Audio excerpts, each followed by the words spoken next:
ನಮಸ್ಕಾರಗಳು ರೈತ ಬಾಂಧವರೇ. ನಾವು ಇನ್ನು ಮುಂದೆ ಕಬ್ಬು ಹಚ್ಚೋದಕ್ಕಾಗಿ ಲ್ಯಾಂಡ್ ಪ್ರಿಪರೇಷನ್ ಭೂಮಿ ತಯಾರು ಮಾಡ್ತೀವಲ್ಲ ರೀ, ಅದರೊಳಗೆ ಇದು ಹಸಿರೆಲೆ ಗೊಬ್ಬರದ ಇದು ಮಹತ್ವ ಭಾಳ ಐತ್ರಿ. ಇದು ಏನು ಮಾಡತ್ತಂದ್ರೆ ರೀ, ಭೂಮಿಯಲ್ಲಿ ಆರ್ಗ್ಯಾನಿಕ್ ಕಾರ್ಬನ್ ಹೆಚ್ಚು ಮಾಡ್ತೀರಿ, ಸಾವಯವ ಇಂಗಾಲ ಹೆಚ್ಚು ಮಾಡ್ತೈತಿ. ಮತ್ತು ಈ ಇದ್ರ ಮಣ್ಣಿನಲ್ಲಿರುವ ಪಿ ಎಚ್ನ ರಸಾರವನ್ನು ನಾರ್ಮಲ್ಗೆ ತರುವಂಥ ಶಕ್ತಿ ಇದೈತ್ರಿ.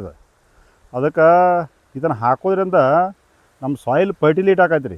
ಅದ್ರಾಗ ಕಬ್ಬಿಗಂತೂ ಇದು ಡೇಂಚ ಇದು ಭಾಳ ಕೆಲಸ ಕೊಡೈತಿ. ಯಾಕೆ ಕೊಡ್ತೈತೆ ಅಂದ್ರೆ ರೀ, ಇದ್ರೊಳಗೆ ಏನು ಅಂದ್ರೆ ಇಲ್ಲಿ ನಾವು ಇದನ್ನು ತೆಗೆದು ನೋಡ್ರೆ ಇದ್ರ ಸಾರ್ವಜನಿಕ ಸ್ಥಿರೀಕರಣ ಗಂಟತ್ತಾರೆ ಇವಕ್ಕೆ. ಅಂದರೆ ಇವು ಅಜಿಟೋಬ್ಯಾಕ್ಟರ್ ಅಜಿಯೋಸ್ಪೆರ್ಲಮ್ ಅನ್ನುವಂಥವು ಬ್ಯಾಕ್ಟೀರಿಯಾಗಳು ಇರ್ತಾವೆ. ಇವು ಸಾರ್ವಜನಿಕವನ್ನು ವಾತಾವರಣದಾಗ 70% ಸಾರ್ವಜನಿಕ ಇದ್ದದ್ದು ಹಿಡ್ಕೊಂಡು ಭೂಮಿ ಒಳಗೆ ಕೂತ ನಮ್ಮ ಮುಂದಿನ ಬೆಳೆಗೆ ಸಾರ್ವಜನಿಕವನ್ನು ಒದಗಿಸ್ಕೊಡ್ತಾವೆ. ಯಾಕಂದ್ರೆ ಕಬ್ಬು ಏನು ಮಾಡ್ತೈತೆ ಅಂದ್ರೆ ರೀ, ಕಬ್ಬಿಗೆ ಏನು ಬೇಕಂದ್ರೆ 3:1:2 ಆ ಥರದಕ್ಕೆ. ಅಂದ್ರೆ 3 ಪಟ್ಟು ಸಾರ್ವಜನಿಕ ಬೇಕು ಒಂದು ಕಬ್ಬು ಕಡಿ ಹೊಡ್ದ, 1 ಪಟ್ಟು ಫಾಸ್ಫರಸ್ ಬೇಕು ರಂಜಕ, 2 ಪಟ್ಟು ಪೊಟ್ಯಾಸ್ ಬೇಕು.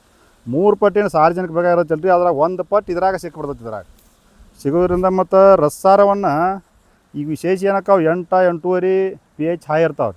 ಅವನ್ನೆಲ್ಲ ನಾರ್ಮಲ್ಗೆ ತೊಗೊಂಬರ್ತೈತಿ. ಅದು ತೊಗೊಂಬರೋದ್ರಿಂದ ಮುಂದೆ ನಾವು ಗೊಬ್ಬರ ಹಾಕಿದ್ವಲ್ಲ, ಇವು ಇದು ಫರ್ಟಿಲೈಸರ್ಗಳು ರಸಾಯನ ಗೊಬ್ಬರ ಹಾಕಿದ್ದು ಸಹಿತ ಇದು ಬೆಳೆ ಅಬ್ಸಾರ್ಪ್ಷನ್ ಮಾಡ್ಕೊಳಕತ್ತೈತಿ ರೀ.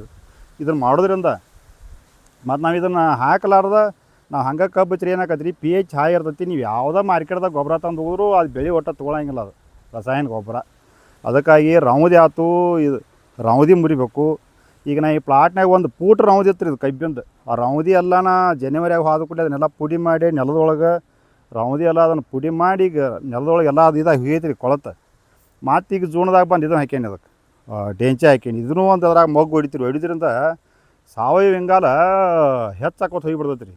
ಸಾವಯವ ಇಂಗಾಲ ಹೆಚ್ಚಾಗೈತಿ. ರಸಾರವನ್ನು ಹತೋಟಿ ತೊಗೊಂಬಂದ ಕೂಡಲೇ ಮುಂದಿನ ಬೆಳೆ ಚಲೋ ಬರುತ್ತೆ. ನಾವು ಸುಮ್ಮನೆ ಇದನ್ನ ಎಲ್ಲ ಮಾಡಲಾರ್ದ ಬರೀ ಹಂಗೆ ಕಬ್ಬು ಹಚ್ಚೋದು ತಂತಂದ್ರೆ ರಸಾಯನ ಉಗಿದ್ರಿಂದ ಅದು ಬೆಳೆ ಫಲವತ್ತಾಗಿ ಬರೋಂಗಿಲ್ಲ. ಯಾಕಂದ್ರೆ ನಮ್ಮ ಮಣ್ಣಿನೊಳಗೆ pH ನಾರ್ಮಲ್ ಇರೋಂಗಿಲ್ಲ, ಅದು ಹಾಯ್ ಇರ್ತೈತಿ. ಆರ್ಗ್ಯಾನಿಕ್ ಕಾರ್ಬನ್ ಅಂತೂ ಮೊದಲೇ ಇರೋಂಗಿಲ್ಲ. ಅದಕ್ಕೆ ಏನು ಮಾಡ್ಬೇಕಾರೆ ಈ ತಿಪ್ಪಿ ಗೊಬ್ಬರ ಆಯ್ತು, ಇವು ಆಯ್ತು, ಅದರೊಳಗೆ ಹಸಿರೆಲೆದು ಭಾಳ ಪ್ರಮುಖ ಪಾತ್ರ ಐತ್ರಿ. ಇದ್ರದ್ದು ಎಷ್ಟಾಯ್ತು ವರ್ಣಿಸೋಕೆ ಸಾಧ್ಯ ಇಲ್ಲ ಇದ್ರದ್ದು. ಈಗ ನಾವೊಂದು 10 ಎಕರೆ ಹಾಕೇನಿ ರೀ ಈ ಟೈಪ್. ಇದನ್ನು ಈಗ ಹಾಕೋದ್ರದ್ದು ಏನಾಕೈತೆ ಅಂದ್ರೆ ಅದಕ್ಕೆ ನಮ್ಮ ಮುಂದಿನ ಗೊಬ್ಬರದಾಗ ಅರ್ಧ ಕಡಿಮೆ ಮಾಡಿಬಿಡ್ತೀರಿ ಗೊಬ್ಬರ ಕೊಡೋದು. 2 ಚೀಲ ಹಾಕೋಲಿ, 1 ಚೀಲ ಹಾಕೋದು. ಹಿಂಗೆ ಮಾಡೋದ್ರಿಂದ ಕಬ್ಬು ಚಲೋ ಬರ್ತೈತೆ ರೀ. ಅದಕ್ಕಾಗಿ ಈಗ ಹೋದ ವರ್ಷ ಅದನ್ನು ಈ ಪ್ಲಾಟ್ಗೆ ಇದೇ ಟೈಪ ಮೇಂಟೈನ್ ಮಾಡೀನಿ ನೋಡ್ರಿ. ಅದನ್ನು ಈ ಟೈಪ್ ಮಾಡೀನಿ. ನಾ ಏನು ಮಾಡ್ತಾನೆ ಅದು ಅದ್ರೊಳಗೆ ಮಣ್ಣು ಪರೀಕ್ಷೆ ಮಾಡಿಸಿ ಮತ್ತೆ ಏನು ಮಾಡ್ತಾನೆ ಗೊಬ್ಬರದಾಗ ಮತ್ತೆ ಹೆಚ್ಚಿದ್ದು ಒಟ್ಟು ಗೊಬ್ಬರ ಅದಕ್ಕೆ ಕೊಡೋಂಗಿಲ್ಲ. ಅದಕ್ಕೆ ಈ ಟೈಪ್ ನಂದು ಹೋದ ವರ್ಷದ್ದು ಈ ಪ್ಲಾಟ್ ಹಿಂಗೆ ಇದನ್ನ ಪ್ರಿಪ್ರೇಷನ್ ಮಾಡೀನಿ. ರೌದಿ ಸಣ್ಣಬ ಮುರಿದ ಅದ್ರ ಪ್ರಕಾರ ಇದನ್ನು ಬೆಳೆ ಮಾಡೀವಿ.